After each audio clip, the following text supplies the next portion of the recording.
तर याचाही खुलासा कोकणातील स्वामीसुत म्हणवले जाणारे हरिभाऊ हे अक्कलकोटला आले होते त्यांच्या ऐहिक इच्छेपूर्तीसाठी।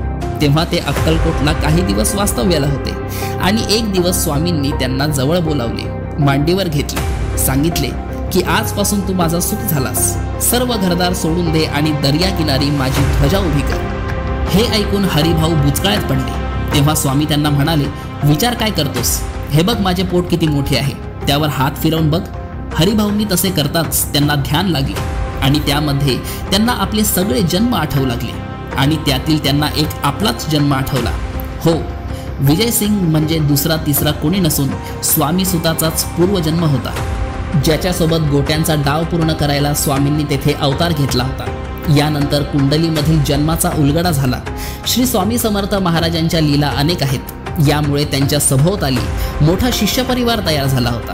प्रत्येक शिष्याला त्यांनी त्याच्या क्षमतेनुसार कार्य दिले आणि परंपरेची पताका दिली। यात श्री कृष्ण सरस्वती महाराज कोल्हापूर, श्री बाळप्पा महाराज अक्कलकोट, श्री रामानंद बीडकर स्वामी पुणे, श्री नृसिंह सरस्वती आळंदी, श्री वामन बुवा वांबोरीकर बडोदा, श्री ठाकुरदास बुवा मुंबई, श्री चोळप्पा महाराज अक्कलकोट, श्री तात महाराज मुंबई, श्री गोपाळ बुवा केळकर चिपळूण, श्री देव मामलेदार नाशिक, श्री आनंदनाथ महाराज वेंगुर्ले, श्री लक्ष्मण कोळी उर्फ आनंद भारती ठाणे, श्री स्वामीसुत उर्फ हरिभाऊ मुंबई, श्री सीताराम बुवा मंगळवेढा, श्री नाना रेखी अहमदनगर, श्री शंकर महाराज पुणे, श्री गजानन महाराज शेगाव, श्री साईबाबा शिर्डी, श्री श्रीपती बाबा महाराज महाळंगे,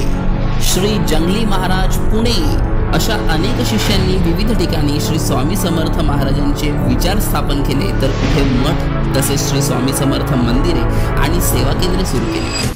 समस्त जीवांस अक्कलकोटमध्ये प्रत्यक्ष दिसणारी ही परब्रह्म मूर्ती सन 1878 समाधी लीलेचे निमित्त करून पृथ्वी तलावरून गुप्त झाली। प्रसंग असा आहे की त्या दिवशी सकाळच्या 2 प्रहरापर्यंत एखादी विपरीत गोष्ट अक्कलकोटात घडणार आहे याची जराही कल्पना कुणास नव्हती। मागील 15 दिवसात काहीतरी विचित्र लक्षणे मात्र स्वामी दाखवत होते हे खरे। 12 दिवस त्यांनी अन्नही ग्रहण केले नव्हते। इकडे आधीपासून वडाखाली काय चालले होते ते पहा।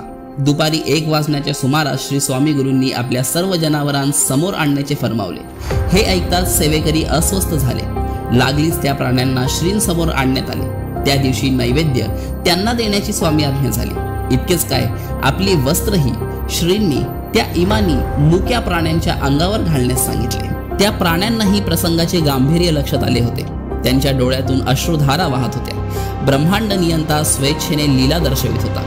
श्रींनी स्वतःहून उठून जनावरांच्या अंगावरून हात फिरवला आणि पलंगावर येऊन बसले। त्या हालचालीत नित्याचा आवेश नव्हता, इतकेच। एरवी समर्थ दर्शनाने आनंदाने सळसळणारा वटवृक्षही मौन धारण करून होता। महाराज स्वस्तिकासनात स्थानापन्न झाले। ते तसेच किंचित मागे टेकले आणि त्यांनी लगेच नेत्र मिटले। वडाखाली कर्जाळकरांच्या घरालगत छप्पर वजा विश्रांत स्थळी मंगळवारी 30 एप्रिल 1878 दुपारी 2 वाजता चैत्र वद्य त्रयोदशी संपून चतुर्दशी सुरू झाल्यावर सायंकाळी 4:30 वाजता ही घटना घडली। पुढे तेथे भंडारखाण्यातील दत्त मंदिरात असलेली एक शिवपिंड वडाखालच्या समाधी प्रसंग स्थळी स्थापन झाली।